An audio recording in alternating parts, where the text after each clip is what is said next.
Everyone, today we're starting on Unit 2 for us. I know you've already started with Mrs. Dempsey, but we're going to start, and we're starting at the very start of the spec. We're starting on Unit 2.1, and it's formula and amounts of substance, and it's a lovely topic. It's really just a recap of what we did last year in Year 12. So some of you will be feeling confident over this. I think this was done for most of you actually before we went off in lockdown. So you should all have covered it in class. But the first thing that we're looking at in this topic is empirical formula. And remember, the definition for empirical formula has to be word for word. And this is it here on this slide. A formula which shows the simplest whole number ratio of atoms of each element in a compound. So that's what you have to write in there for your definition. And you just need to remember the empirical formula is the simplest formula for a compound. Okay, so it's the formula simplified down. It's not the accurate one. It's not how the compound exists in reality. It's just a simple ratio element to element within that compound. So first thing you do, pause, get that definition written down, and then we're going to recap on how we calculate empirical formula. When you were calculating empirical formula last year, you might have found it easier to draw like a little table for yourself with the steps in it. Some people just kind of kept the steps in order. Whichever you find easiest, do that now. But I've just written on this slide a recap of the steps. So the first one is write down the reacting masses for each element. Remember, empirical formula was the way they used to calculate formula, when all they could do was react things together and try and figure out what they had produced. So in the question, you will always be given the reacting masses for each element. For example, 12 grams of carbon was reacted with 10 grams of hydrogen, something like that. Use them, they're your reacting masses. The next step then, from those masses, calculate the moles of each element, doing moles equals mass over MR or AR in this case. Divide through then by the smallest mole number. So what you will have produced there is you will have produced so many moles of carbon, so many of hydrogen, and maybe so many of oxygen. Whichever mole number there is the smallest, divide all of them through by that. Then write down your ratio that's formed, simplify the ratio if you can, and then write your formula out. So we're going to look at how we do that with some examples in a minute. Here's the first example, and you can see that I have gone for the table format. I think it's easiest if you're maybe feeling a bit shaky on this, or if it's kind of in the back of your head and you can't really remember. Lay out the table, and I think it's the most organized way of doing this. So the example says, when 127 grams of copper combines with oxygen, 143 grams of an oxide are formed. What is the empirical formula of the oxide? You've been told in this question that you have 127 grams of copper. Now, to work out how many grams of oxygen you then have, you've got to go 143 minus 127, and that gives you 16. Look at step 2 then. We've got to calculate the moles. Moles is mass divided by MR or AR. So the AR, or the mass number of copper, is 63. So for copper, we're going 127 divided by 64 in this case. It's 63 with AQA, actually it's 64 with CA equals 1.98. And then for oxygen, it will be 16 divided by 16, which gives you 1. Looking at your ratio then, you can see that this is already, your smallest number there is 1, so you're really dividing these through by 1. 1.98 is close enough to the next whole number, so we just call it 2, and oxygen is 1. And then your empirical formula is Cu2O. Okay, so make sure you've got all that written down. Anything you're confused with there, don't be afraid to send me a wee message. On this next table, you have this at the bottom of your notes, although it doesn't kind of look like a table, but you'll have the AB and the column, and then you'll have AB on the right with nothing there. This is when you calculate your simplest ratio. So when you divide through by the smallest number, you might not always get a whole number, or you might not always get very close to the whole number. So if you're getting like within 0.2 of the whole number, you can simply round to that.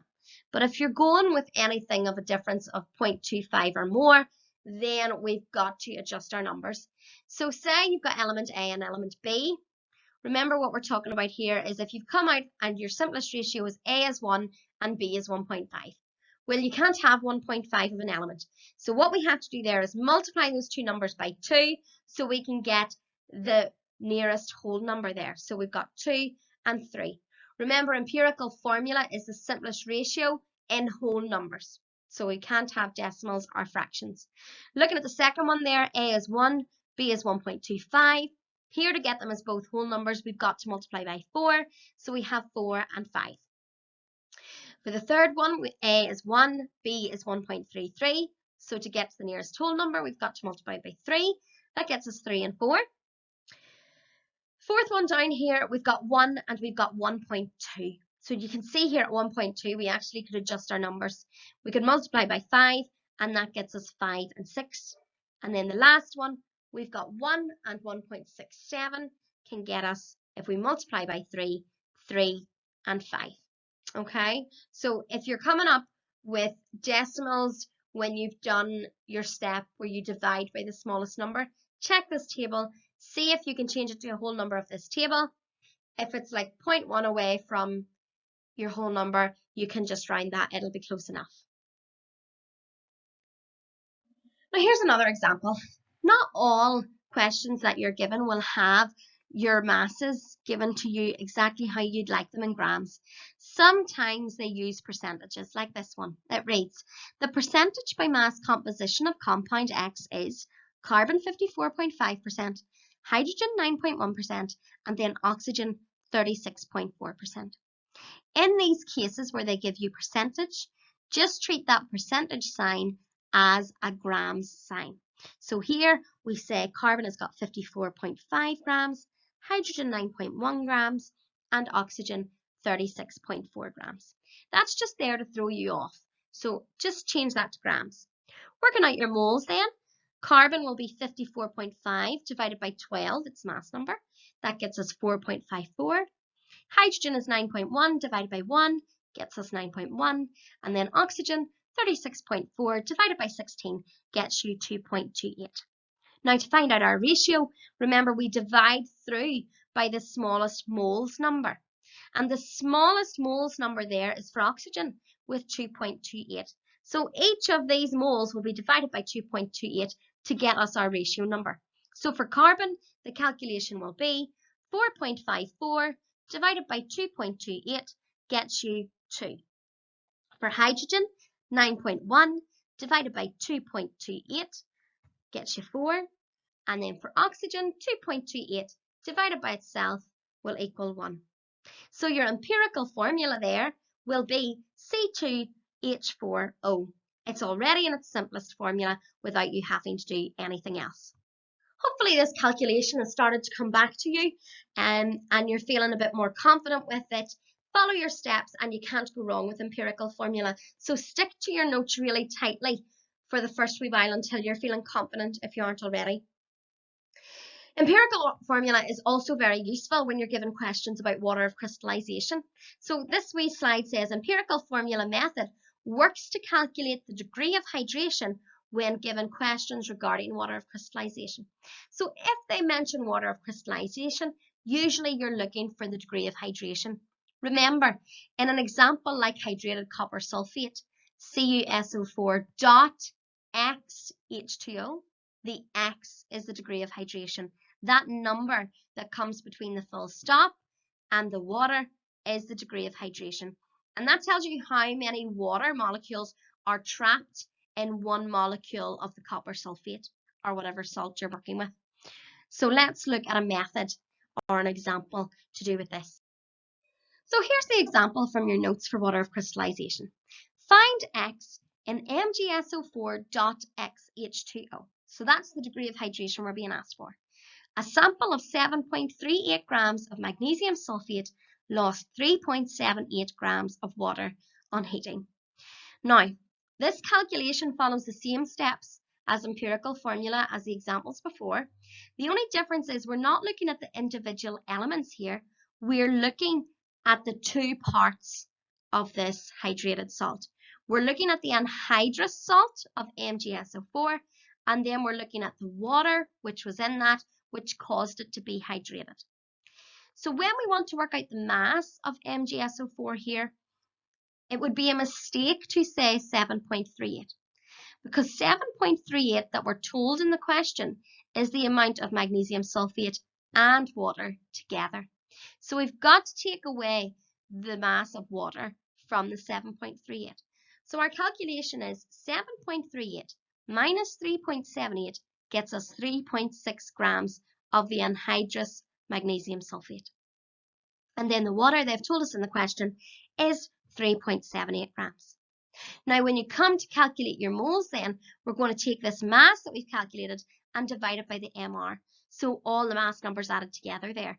So for magnesium, you're taking magnesium's mass number, which is 24, sulfur's mass number, which is 32, and then oxygen, we've got 4 oxygens, each with a mass number of 16. We're calculating that, adding them together, and that is our MR. So here our calculation is 3.6 divided by 120 will equal 0.03. For water then, it's going to be 3.78 divided by 18. And that should be one that we automatically know. You should just know the MR of water. And if you don't, you will by the end of this topic because it's asked about so much. Your moles there then is 0.21. Remember to find your ratio. We divide through by the smallest number. So here that's 0.03. So 0.03 divided by itself gets you 1. 0.21 divided by 0.03 gets 7. So we have a ratio of 1 to 7. X here must be 7. So you must state in your X in your answer, X equals 7. You've got to say that somewhere. And then you've got to say the formula. MgSO4 dot, and make sure you put 7 in here. I haven't done it, but make sure you put 7 in front of that hydrogen. Okay, MgSO4 dot 7H2O, and make sure you write X equals 7. Now that's all the examples in your notes finished. You should already be familiar with this from GCSE. It was only a quick recap. If you need more time to study this, there's plenty of resources there on YouTube, plenty of resources on BBC Bite Size, or if any of you bought the AS textbook, it will all be in that as well. If you're still stuck after doing a wee bit of research, send me a message, but you should be able to complete questions on page 5 to 7 now. Once you finish those questions, upload them to Google Classroom as either a PDF or as pictures on a Google Doc. But if there's any issues, get in touch with me. But this should be handy for you now. You should find this quite easy. Alrighty, take care.